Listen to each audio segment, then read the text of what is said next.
आज खऱ्या अर्थाने या मतदारसंघामध्ये रायगड जिल्ह्यातील सगळ्याच महायुतीच्या आमदारांचा सत्काराचा कार्यक्रम या ठिकाणी आयोजित करण्यात आलेला आहे आणि त्या निमित्ताने आपल्याला लाभलेले प्रमुख पाहुणे म्हणून माझा सहकारी मित्र सन्माननीय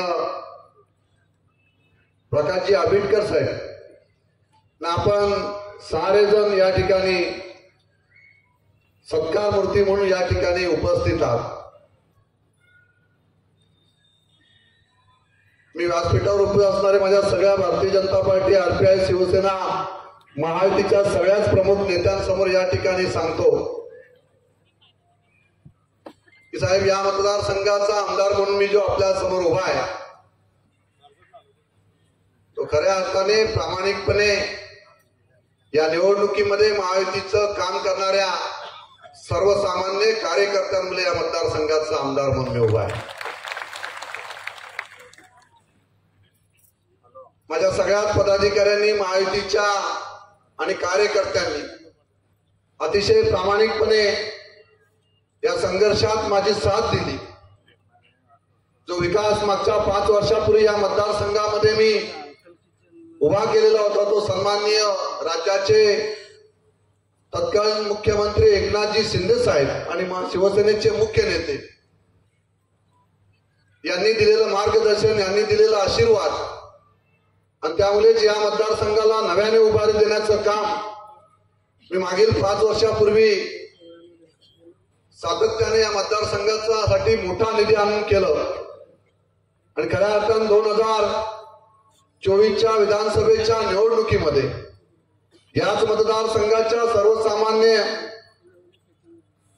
जनतेने मला पुन्हा एकदा या मतदारसंघाची आमदार म्हणून संधी दिली। ती खऱ्या अर्थाने विकासाला चालना देण्याचं काम या मतदारसंघाच्या जनतेने मला या ठिकाणी करून दिलेला आहे आणि म्हणून जो विकास मी या मतदारसंघामध्ये केलेला आहे, काही ऐतिहासिक कामे या मतदारसंघामध्ये उभी राहिली। प्रकाशजी, आपण साऱ्यांनी ती पाहिली। ती खऱ्या अर्थाने मी रस्ते गटारे होत असतात, मी नेहमी सांगत असतो, परंतु ऐतिहासिक डेव्हलपमेंटला मी प्राधान्य दिलं। या मतदारसंघाचा शाश्वत विकास व्हावा, सस्टेनेबल डेव्हलपमेंट या मतदारसंघाची व्हावी। हा मतदारसंघ मी सांगितल्याप्रमाणे 2 तालुक्यामध्ये विभागला गेलेला आहे। या मतदारसंघाची रचना जर आपण पाहिली तर कलापूर तालुका हा औद्योगिक क्षेत्र आहे आणि कर्जत तालुका हा पूर्णपणे ग्रीन झोन बेल्ट आहे आणि म्हणून या मतदारसंघामध्ये ट्रायबल भाग सुद्धा मोठ्या प्रमाणात असताना, या मतदारसंघामध्ये नव्याने डेव्हलपमेंट करत असताना ज्या पद्धतीचा विकास मला मागच्या 5 वर्षांपूर्वी 5 वर्षामध्ये अपेक्षित होता की या मतदारसंघाचे असणारे रस्ते असतील, हे प्रमुख इन्फ्रास्ट्रक्चर आपण या मतदारसंघाचं व्यवस्थित केलं पाहिजे आणि ते विजन ठेवून आम्ही काम केलं आणि मतदारसंघाला नव्याने गती देण्याचं काम या मागील 5 वर्षापूर्वी केलं आणि म्हणून आता पुन्हा एकदा दुसरं पर्व माझं सुरू झालेलं आहे। माझे सगळे मंत्री महोदय माझ्यासमोर उपस्थित आहेत। दादा, तुमचं सुद्धा नेहमी दरेशील दादांचं सहकार्य असतं, भरत शेठ मोठे भाऊ म्हणून सातत्याने जी कामे असतील तेवढं सहकार्य करत असतात। प्रकाशजींचं ज्यावेळेस मला शिंदे साहेबांकडनं समजलं की नव्याने ज्या वेळेला मंत्रिपद आपल्याला देत आहात त्यामध्ये प्रकाशजी आंबेडकरांचं नाव त्या ठिकाणी घेण्यात आलं। अतिशय जवळचा सहकारी म्हणून मी प्रकाश आंबेडकर आम्ही नेहमी चर्चा करत असतो आणि त्या सगळ्या संघर्षात जे सत्तांतरण जे 2.5 वर्षापूर्वी झालं त्याच्यामध्ये प्रकाशजी आंबेडकर असं, आम्ही असं, महेंद्र दलवी असतील, आमचं फार मोठं साऱ्यांचं योगदान या सगळ्या ऐतिहासिक या परिवर्तनामध्ये होतं आणि त्याच्यामध्ये माझ्या सहकारी मित्राचं यावेळेस या मंत्रिपदामध्ये त्यांची नियुक्ती झाली। प्रकाशजींना सांगितलं की प्रकाशजी, कर्जतमध्ये तुमचा सत्कार घेतोय, तुम्हाला बाकी सगळी कामं बाजूला ठेवून यायचंय। प्रकाशजींनी तात्काळ मला सांगितलं की महेंद्रजी, तुम्ही तारीख सांगा, मी त्या तारखेला उपस्थित राहतो आणि आज सहकारी मित्र माझा आपल्या कार्यक्रमाला या ठिकाणी उपस्थित राहिले। खऱ्या अर्थाने कर्जतकरांचं आणि भरत शेठ आपण साऱ्यांनी पाहिलं की महाराष्ट्रामध्ये भरत शेठने दिलेलं योगदान, हे जी काही सत्तांतरण झालं त्यानंतर भरत शेठने दिलेलं 2.5 वर्षाचं योगदान आपण पाहिलं की स्वतःचं मंत्रिपद बाजूला ठेवून संघटनेला बल देण्याचं काम शिंदे साहेबांच्या जो निर्णय त्यांनी घेतलेला आहे त्या निर्णयाला बल देण्याचं काम भरत शेठने संपूर्ण महाराष्ट्रातून केलेला आहे आणि म्हणून यावेळेस भरत शेठना सुद्धा आम्ही काहीही साहेबांना सांगितलं नाही की भरत शेठना मंत्री करा की आम्हाला पूर्ण कल्पना होती की यावेळेस भरत शेठना कोणत्याही परिस्थितीमध्ये मंत्री करतीलच, कारण भरत शेठने अतिशय चांगल्या पद्धतीचं काम मागील 2.5 वर्षामध्ये या राज्यामध्ये केलेलं, फक्त रायगड पुरतं मर्यादित नव्हे. जर आपण बाळासाहेब भवन मुंबईमधलं पाहिलं तर सातत्याने भरत शेठचा फार मोठा संपूर्ण समुदाय हा महाराष्ट्रातला त्यांच्याकडे त्या ठिकाणी येत असतो. प्रकाशजी, या ठिकाणी या मतदारसंघामध्ये जर आपण पाहिलं तर हा मतदारसंघ आता नव्याने डेव्हलप करत असताना मी या मतदारसंघाचं विजन ज्या पद्धतीने ठेवलेलं आहे, एक सस्टेनेबल डेव्हलपमेंट या मतदारसंघाची करत असताना ही कर्जत असेल, माथेरान असेल, खोपोली असेल, ही पर्यटनाला चालना देण्याचं काम या मतदारसंघामध्ये करत आहे. कर्जत तालुक्यामध्ये आपण जर पाहिलं तर कोणती इंडस्ट्री या ठिकाणी नाहीये आणि आम्हाला आणायची नाही. आम्हाला जे आणायचं आहे ते ग्रीन इंडस्ट्री या मतदारसंघामध्ये या तालुक्यामध्ये उभी राहिली पाहिजे, कारण पर्यटनाच्या माध्यमातून मला खऱ्या अर्थाने रोजगाराची संधी त्या आपल्या स्थानिकांना या ठिकाणी उपलब्ध करून द्यायची. आणि म्हणून धबधबे असतील, या परिसरामध्ये पर्यटन स्थळं असतील, या परिसरामध्ये असणारे फार्म हाऊस असतील, हे सारे जर आपण एकत्र पाहिलं त्या सगळ्यांचं एकत्र करून या मतदारसंघाला भविष्यामध्ये कर्जत तालुका हा पर्यटन तालुका म्हणून घोषित व्हावा, यासाठी आपल्या दोघांचं सहकार्य घेऊन आपण सारेजण एकत्रपणे, आप्पा आमचे असतील, आम्ही सारे एकत्रपणे येऊन कर्जत तालुक्याला वेगळी दिशा देण्याचं काम, एक ऐतिहासिक काम या कर्जत तालुक्याचं व्हावं, या दृष्टीने मी कर्जत तालुका हा पर्यटन तालुका म्हणून घोषित व्हावा आणि महाराष्ट्राच्या नकाशावर कर्जत तालुका हा पर्यटन तालुका ज्या दिवशी घोषित होईल तेव्हाच खऱ्या अर्थाने आपल्याला नव्याने उभारी या ठिकाणी मिळेल. पर्यटनाच्या माध्यमातून आज आपण पाहत असतो की जगभराची अर्थव्यवस्था अनेक देश जगभरामध्ये आहेत की ज्या देशांची अर्थव्यवस्था पर्यटनावर चालत असते आणि म्हणून पर्यटनाला चालना देण्याचं काम या तालुक्यामध्ये करणार आहे आणि या तालुक्यावर पर्यटनाच्या माध्यमातून रोजगाराची संधी उपलब्ध होईल. आणि म्हणून खालापूर तालुका सुद्धा औद्योगिक क्षेत्र आहे आणि या खालापूर तालुक्यामध्ये सुद्धा मोठ्या प्रमाणात नव्याने औद्योगिकरण त्या ठिकाणी यावं, या दृष्टीने जवळजवळ 1200 हेक्टर जागा आपण मागच्या सरकारमध्ये आपण त्या ठिकाणी ऍक्विजिशन केलेली आहे आणि नव्याने आपण त्या ठिकाणी नवीन डेव्हलपमेंट, नवीन आपण त्या औद्योगिक क्षेत्र करत असताना नव्याने आपण त्या ठिकाणी उद्योग आपण आणत आहोत आणि या माध्यमातून खालापूर तालुक्याची भौगोलिक रचना ही औद्योगिक क्षेत्र आहे, तर कर्जत तालुक्याची भौगोलिक रचना ही संपूर्ण पर्यटनावर अवलंबून आहे. अशा पद्धतीने या मतदारसंघाचं नव्याने आपण डेव्हलपमेंट करत असताना भविष्यामध्ये हा मतदारसंघ एक सिंबॉलिक शहर व्हावं, या दृष्टीने आम्ही या ठिकाणी प्रयत्न करणार आहोत. एक ऐतिहासिक डेव्हलपमेंट या मतदारसंघामध्ये व्हावी या दृष्टीने सातत्याने आम्ही या ठिकाणी प्रयत्न करणार आहोत. माझ्या सगळ्या सहकार्यांनी मला प्रामाणिकपणे या ठिकाणी मदत केलेली आहे. या मतदारसंघाचा जो संघर्ष आपण साऱ्यांनी पाहिला, संपूर्ण महाराष्ट्राने पाहिला.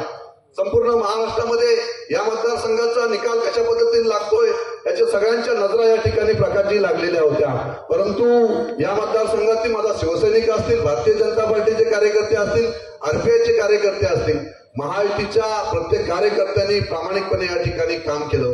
माझ्या सर्वसामान्य कर्जतच्या जनतेने विकासाला प्राधान्य दिलं. मग आमचं नेरळ शहर असेल, कर्जत शहर असेल, माथेरान शहर असेल, खालापूर शहर असेल आणि खोपोली शहर असेल, हे सगळी शहरं आपली लीडला राहिली.